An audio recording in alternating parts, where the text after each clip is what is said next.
will maybe be awake enough to come down and eat. But it's been so cold, probably most of them aren't too awake yet. I know that's what's happened out at Fortress. The bears are not awake yet. It's too cold. They tried to take them out, and they just kind of fall asleep in the paddock and put them back in their little areas. So we haven't seen much sign of bear yet, but people are starting to go, well, it's about time to start watching your garbage cans again and making sure that everything's secure, because you don't want a bear coming into your yard.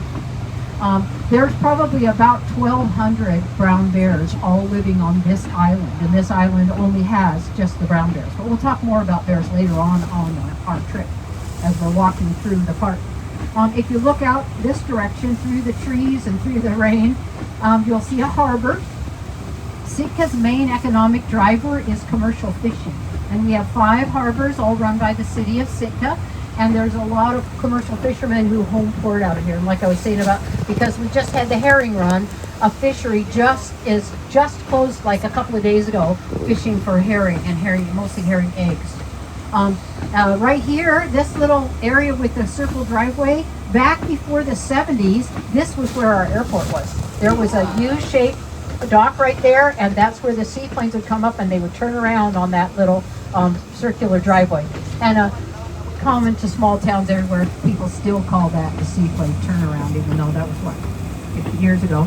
Now we do have, like Dana said, a modern airport that is called an international airport because we can process passports here. And if we're heading down the hill just a little bit, you're going to see in about 2 blocks, you'll see a lake on the left-hand side of the bus. I'll start telling you about it now. That's Swan Lake. And as you come down, and you'll see it's a fairly large lake, but it actually didn't exist before the Russians came here in 1799. They created this lake by damming up about 3 streams, and their dam was in the area of the roundabout that we're just about to pass through. And they did that so that they would have water power and adequate water for their operations here, which was mostly all about sea otter furs. So they needed a lot of water for their tannery. They also had a grist mill where they could grind grain right here in the area of the roundabout, and a sawmill that was powered by water that was further down the road that we're sort of heading directly towards right now. And this lake has something to do with the purchase of Alaska and how much that was for, but we'll tell you about that later on as we're walking.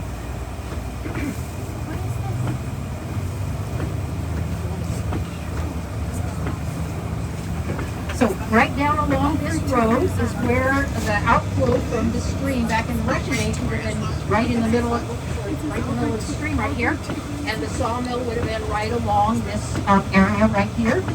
And then as you get down, we're going to pass through a stoplight in just a minute. And where that stoplight is, you would have actually been in the harbor at that time.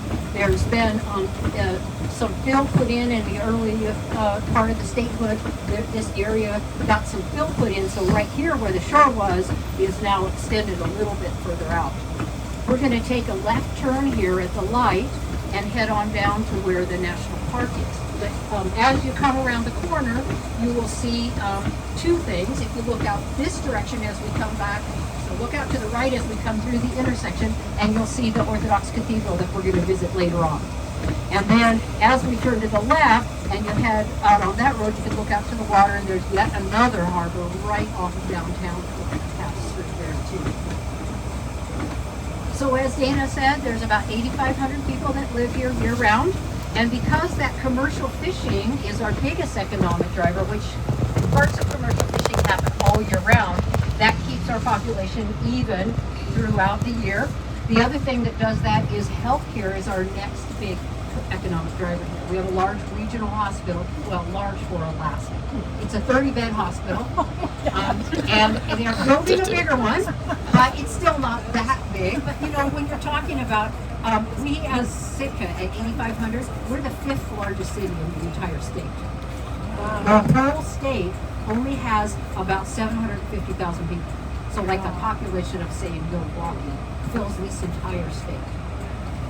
So people are spread pretty thin, and what usually happens with healthcare is if you have like really serious issues, they will send you down to Seattle to one of the bigger hospitals or up to Anchorage. So That's why our hospital is not really that big, but we can. We're all proud that we can do some fairly advanced things. We have a operation here where they can do knee replacements right here in Sitka. That's only actually fairly recent that you could do that. About 5 or 6 years ago, I remember we still had, if you needed a cardiologist, you had to fly to Seattle. So we actually have a resident cardiologist now. That's a big deal. So this is Crescent Harbor that you see out this way. And the larger slips are on this end. So you see a lot of the big seine boats. Those ones are things that look like cranes coming off the end. Those are seine boats where they fish with nets for, and recently they were just part of the herring fishery. And they'll bring them in to the boat. We'll talk some more about that too. So this is, we'll talk to you more about this little church as we walk by, St. Peter's Episcopal. I hate it when it just go right out your head. I hate that. It doesn't get any better either. Anyway, so this area right here, we'll talk some more about it later, but this used to be a beach here before this harbor was built. Back right after World War II. And we'll talk to you about how come this area became a beach. This is Sheldon Jackson, used to be Sheldon Jackson College, is now Sitka Fine Arts Camp, and this is a historical site. And we'll also talk to you some more about that as we're coming up the way. And the Sitka Sound Science Center is right here. They have a hatchery operation. We'll also be talking to you some more about that. So as you walk, we'll be walking right along this area, and this area has a real nice seawalk that partly was constructed with funds that came from taxes on cruise ship visitors. So the cruise companies pay a head tax for every person that comes, and that gets used for things that serve the visitors, and this walkway was some of it, because before we had just a narrow sidewalk where not very many people could walk, and that has been a good improvement for this area here. So we're pulling right up into the national park. We'll be walking the trails and then spending some time in the visitor center here, so there'll be some warm-up time and a restroom stop. Yes. Yeah, we'll be splitting the group into 2 even groups, and Dana will take one group and I'll take the other, and we'll kind of walk opposite directions through the trail so that you don't hear us both talking at the same time. So as we get off the bus, we'll gather over there on the sidewalk and divide up into the groups. Please take everything with you off the bus, because we won't be getting back on here. The next bus you will be riding will be a shuttle bus back to the dock. And since it's raining out, the steps are very slippery, so it's always a good idea to hold the railing, please. Without bears, when you're early enough that the great big old male bears, they usually come out by the end of April. And we'll talk more about bears here in just a few minutes. So it's always fun to find out where everybody's from. North Carolina. North Carolina, okay. San Diego. San Diego, California, all right. San Antonio. I'm sorry? San Antonio. Oh, okay, I've been there. I've been there, really, for a little while. New Orleans. New Orleans, okay. Tennessee. Virginia. I have family in Virginia. Yeah. Richmond, Manassas, and Woodbridge. Well, again, my name is Dana, and I've lived here I moved up here for a job in 1981. It wasn't love at first sight. I'd been up here before at a conference, and of course that day it was beautiful blue sky. Just gorgeous.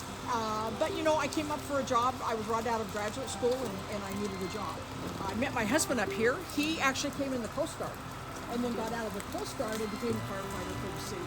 So he just retired a couple of years ago, and it's like, we're going through that transition a little bit. It's not a lot of fun right now, but that's why I do tours. I keep working. I'm out of the house a little bit more here. So we're going to start out here with, I'm going to talk about salmon. We're going to head down to Indian River here, right here, talk about salmon. But I want you, this is so exciting. I'm in the first ship of the season here, my first tour for this year, and I want to answer your questions. So if there's anything that you want to, your burning question, please. And there's no such thing as a dumb question at all. If you have, want to ask it, then I can answer it, hopefully. All right, so let's walk down this way. Ulan lang palagi, pero tingnan mo yung mga kahoy dito. Iba-iba din yung klase ng mga puno. Yan.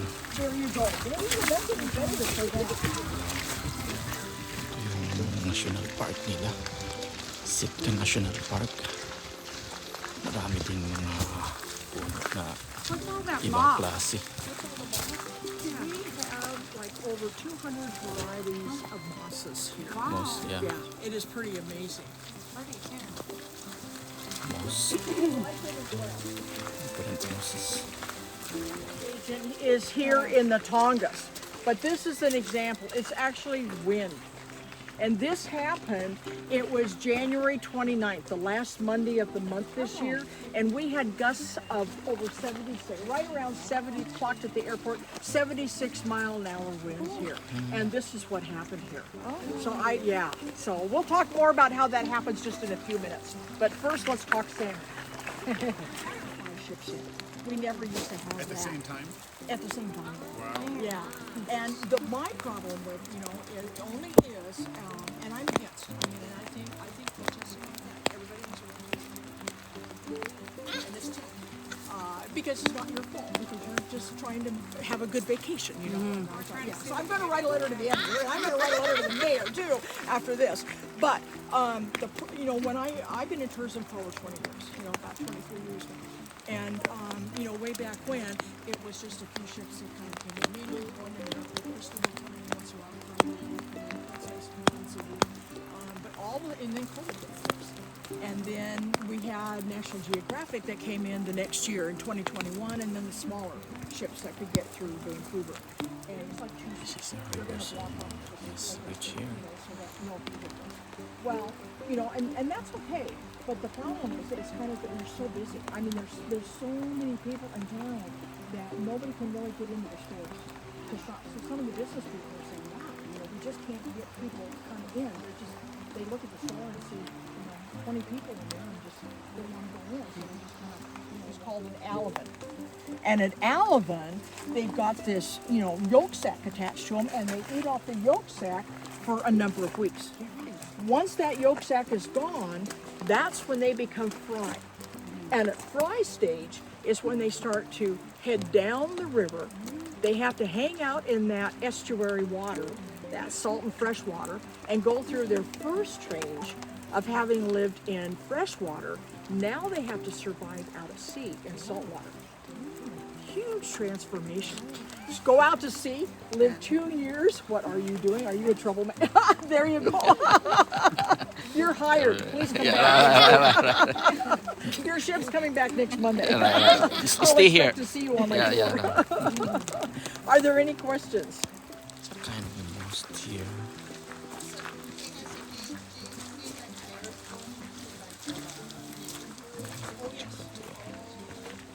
Ganda yung forma niya.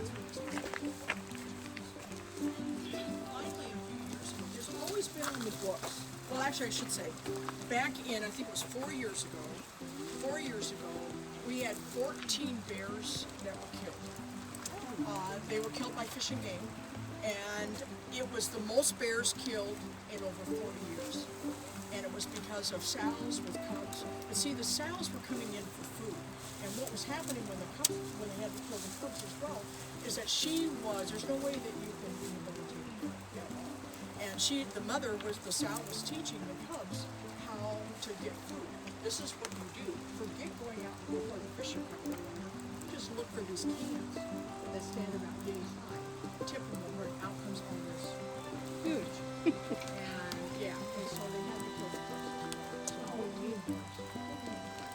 They considered them nuisance bears, but I hate it. If people had been taking care of the garbage, this wouldn't have